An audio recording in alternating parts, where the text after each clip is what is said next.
미스스한 이야기. 오늘은 처참하게 살해당한 4명의 피해자와 유력한 2명의 용의자가 있는데도 끝내 진실을 밝히지 못하고 영원한 미제로 남겨진 사건. 미국 범죄 역사에서 대표적인 미제 사건 중 하나로 꼽히는 캐디 살인 사건에 대한 이야기입니다. 2025년 1월 3일 미국의 소설가 데이비드 켈러의 신간 캐디 사건의 진실이 출간됐습니다. 최근 44년 전 캘리포니아주의 한적한 시골 마을 캐디에서 일어난 살인 사건에 대해 다루고 있죠. 20년 동안 사건을 자체적으로 조사하며 목격자 및 참고인 100여 명 이상을 인터뷰한 데이비드 켈러는 출간 기념 인터뷰에서 의미심장한 발언을 남겼습니다. 진즉 해결되었어야 할 사건이 44년간 미제로 남은 이유가 무엇인지 궁금하지 않습니까? 데이비드 켈러가 말하는 사건의 진실이란 무엇이며 어떤 이유로 대중의 기억 속에서 잊혀진 캐디 살인 사건을 재조명한 것일까요? 진실을 알기 위해서는 먼저 사건의 시작점부터 짚어보아야 합니다. 1979년 7월경 36세의 주부 글레나 수 샤프는 폭력적인 남편을 떠나 5명의 자녀를 데리고 코네티컷에서 북부 캘리포니아로 이사했습니다. 무일푼 신세였던 수는 친오빠의 도움을 받아 작은 트레일러를 빌려 생활하게 되었죠. 좁아터진 트레일러에서 엄마 수와 장남 존, 둘째 딸 쉴라, 셋째 딸 티나, 넷째 아들 릭과 막내 그릭이 생활하는 것은 결코 쉽지 않았지만 어려운 환경에도 아이들은 잘 적응해 나갔습니다. 수 역시 열심히 일을 한 덕분에 다음 해인 1980년 가을 캐디에 있는 28번 오두막집으로 이사할 수 있었죠. 캐디는 한때 관광객이 많이 찾아오는 휴양지로 펜션형 오두막집이 줄줄이 건설된 동네였는데 시간이 지나면서 사람들의 발길이 끊기자 빈집만 남은 곳이었죠. 지역 전체가 유령화될 것을 우려한 정부는 저소득층에게 싼 값에 빈집을 임대해주는 정책을 내놓았고 덕분에 수와 아이들도 비좁은 트레일러를 벗어나 큰 집으로 이사를 갈 수 있었던 겁니다. 시내에서 많이 벗어난 외곽에 있었지만 집 근처에 숲, 연못, 강이 있어 아이들에게는 낙원과 같았습니다. 이웃들끼리 사이도 좋아서 대문을 열어놓고 살았고 아이들끼리도 친해져 이웃집에서 자고 오는 날도 많았죠. 1981년 4월 11일 토요일 오전 11시 30분경 수는 신라와 그렉을 데리고 야구 선발전에 나갔던 넷째 아들 릭을 데리러 연마을 퀸시에 있는 겐더필드 공항으로 마중을 나갔습니다. 약 2시간 후인 오후 3시 30분경 장남 존과 그의 친구 다나는 친구들을 만나기 위해 히치하이킹을 해서 퀸시 시내 중심가로 향하는 모습이 목격되었죠. 수는 무사히 아이들과 함께 집으로 돌아왔고 저녁 8시경 둘째 딸 신라는 친구가 있는 27번 오두막집에서 자고 오겠다며 집을 나섰습니다. 시내에 나갔던 장남 존과 친구 다나도 돌아와서 쉬고 있었으며 엄마 수아 릭, 그렉 그리고 이웃집 소년 저스틴까지 총 6명이 28번 오두막집에 모였습니다. 셋째 티나는 신라와 함께 27번 오두막집에서 놀다가 밤 10시경 집에서 자겠다며 돌아가죠. 이 말대로라면 돌아간 티나까지 총 7명이 오두막에 있었다는 말입니다. 하루 뒤인 1981년 4월 12일 일요일 오전 8시경 27번 오두막집에서 하룻밤을 보낸 신라는 집으로 돌아왔습니다. 그리고 인생을 영원히 바꿔놓은 공포스러운 장면을 목격하게 되었죠. 거실은 피물로 흥건하게 물들어 있었고 바닥에는 처참하게 살해당한 세구의 시신이 누워 있었습니다. 지난 밤까지도 멀쩡히 인사를 나누었던 엄마와 오빠였죠. 존은 으깨진 얼굴이 위로 향한 채 누워 있었고 곁에는 존의 가장 친한 친구인 다나가 빳빳하게 굳어 있었습니다. 세 번째 시신 위에는 피로 물든 노란색 담요와 시트가 덮여 있었는데 바로 우리 엄마였어요. 세구의 시신은 의료용 테이프와 전선 등으로 결박된 상태였습니다. 날카로운 흉기에 여러 번 찔린 상처가 있었으며 살해 과정에서 피가 벽과 천장 등 사방으로 튀어 거실은 온통 피바다가 되어 있었죠. 현장을 목격한 신라는 찢어질 듯한 비명을 질렀고 비명 소리를 들은 이웃집 사람들이 쫓아왔습니다. 미국 범죄 역사상 가장 끔찍하고 무서운 장면으로 기억되는 캐디 살인 사건 현장은 이렇게 발견되었죠. 이웃들은 집안에 있어야 할 나머지 4명의 아이들을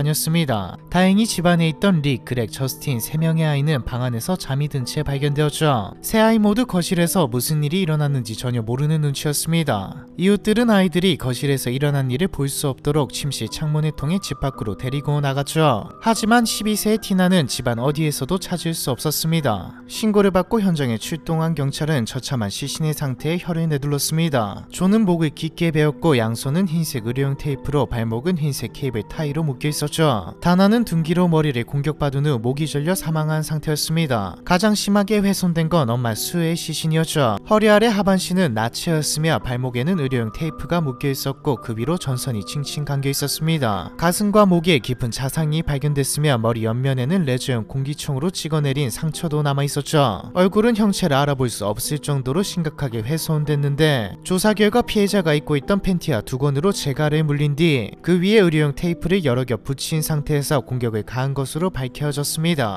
하반신이 나체 상태였기 때문에 성폭행이 의심되었지만 부검 결과 성폭행 흔적은 발견되지 않았죠. 경찰은 주방의 나무 테이블 위에 나란히 놓여있던 정육점 칼과 망치, 존의 시신 근처에서 발견된 스테이크 칼이 흉기로 쓰였다고 추정했습니다. 시신에 남은 상처의 형태로 보아 현장에서 발견된 흉기 외에도 다른 종류의 망치 등이 사용된 것으로 보여져 신라가 티나가 사라졌다고 몇 시간이나 호소했기에 긴급 수색을 벌이는 한편 경찰은 이웃들을 대상으로 탐문조사를 진행했습니다. 사건 당일 신라가 머물렀던 27번 오두막집의 가족들은 간밤에 수상한 기척은 듣지 못했다고 증언했죠. 16번 오두막집에 살던 부부는 새벽 1시 15분에 비명소리를 듣고 잠에서 깼다고 진술했습니다. 하지만 단서가 될 만한 증언은 없었죠. 조사를 진행하던 경찰이 지목한 용의자는 이웃집 소년 저스틴의 계부이기도 한 마틴 스마트였습니다. 마틴과 그의 아내 마릴린은 피해자가 가깝게 지내던 이웃 중 하나로 26번 오두막집에서 살고 있었습니다. 마틴은 직업 군인 출신으로 제대 후 지역 술집에서 요리사로 일하고 있었죠. 사건이 일어났던 주말에는 존보 부베드라는 친구를 초대해 함께 시간을 보내고 있었습니다. 마틴과 아내 마릴린 그리고 친구 존은 토요일 저녁에 인근 술집으로 가던 중 피해자인 수의 집에 들러 함께 나가자고 권했지만 수가 집에 아이들이 있어서 외출할 수 없다고 거절해서 그냥 돌아갔다고 증언했죠. 세 사람은 일관된 증언을 하고 있었습니다. 경찰이 마틴을 의심한 이유는 마틴의 집에서 망치가 사라졌기 때문이죠. 마틴은 얼마 전 누군가가 망치를 훔쳐갔다며 결백을 주장했습니다. 단지 집안에서 망치가 사라졌다는 이유로 범인이라고 확정할 수는 없는 상황에서 생존자 중 한 명인 저스틴이 사건 당일 밤 피해자 수가 낯선 남성들과 함께 있는 것을 보았다고 새로운 증언을 내놓으면서 마틴은 혐의를 완전히 벗게 되었죠. 경찰은 저스틴의 증언을 토대로 피해자와 만났다는 두 남성의 몽타주를 작성했습니다. 20대 후반에서 30대 초반으로 둘 다 금태 선글라스를 착용했다고 하는데요. 한 명은 키 185cm 내외의 장신이며 짙은 금발머리였으며 다른 한 명은 키 170cm 초반대이며 기름을 바른 검은 머리였다고 하죠. 경찰은 완성된 몽타주를 미국 전역에 배포하며 시민들에게 적극 제보를 요청했습니다. 그런데 문제는 몽타주를 그린 사람이 제대로 된 미술 교육은 고사하고 몽타주 기법에 대한 교육을 전혀 받지 않은 인물이었다는 점이죠. 미 법무부와 연방수사국에 소속된 최고의 몽타주 제작자를 섭외할 수 있는 상황이었는데도 불구하고 경찰은 지역 경찰을 돕기 위해 자원한 봉사자에게 몽타주 제작을 맡겼습니다. 그렇게 완성된 정확도와 완성도가 낮은 몽타주는 수사에 아무런 도움도 되지 못했죠.